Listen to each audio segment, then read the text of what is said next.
لو مزنوق في مبلغ كبير وعايز قرض كبير ومفيش حد هيديك القرض دوت بطريقة سهلة. عندك كذا طريقة عشان تحصل على القرض ده. من أول تطبيق كاشات هيديك من أول 100 جنيه لحد 1500. تطبيق بي بي لون مفروض إن هو بيديك لحد 50,000 جنيه. بعد كده تطبيق سلفني، تطبيق كاش بابا وكاش ماما. في تطبيق كاش بابا وفي كاش ماما.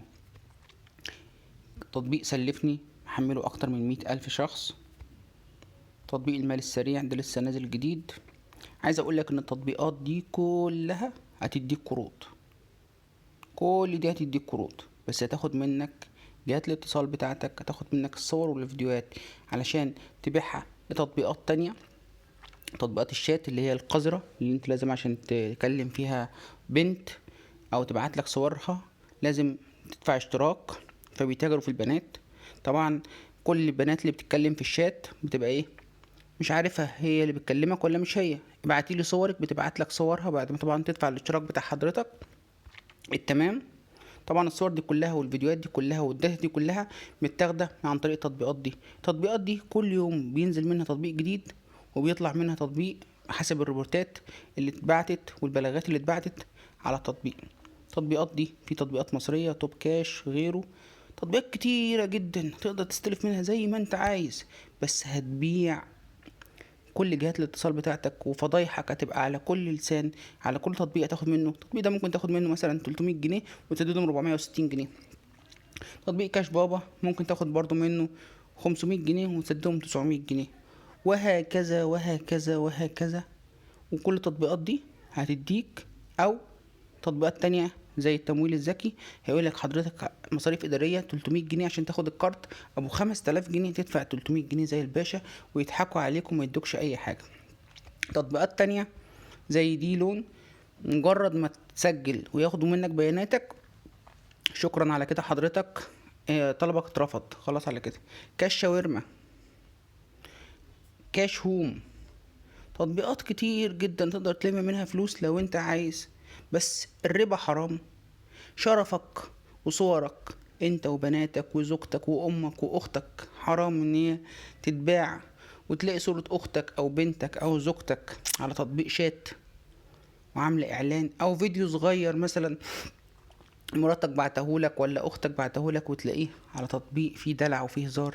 دريم لون، تطبيقات كتير، جي كاش، ايزي كاش، ايزي كاش، كاش بابا وكاش ماما، سي سي كاش، تايجر كريدت، لا ده مش تطبيقات قروض.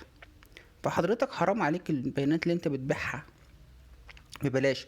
تعال اقول لك، انت لو راجل جيت تقول لي انا عايز منك قرض، اقول لك وريني تليفونك واخد بيانات اللي عليه لحد ما اسدد لك قرض، تبقى انت راجل لا مؤاخذة مش محترم.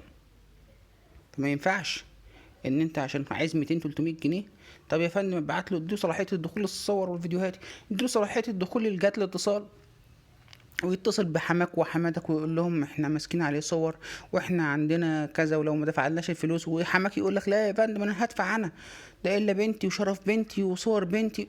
ايه كل ده؟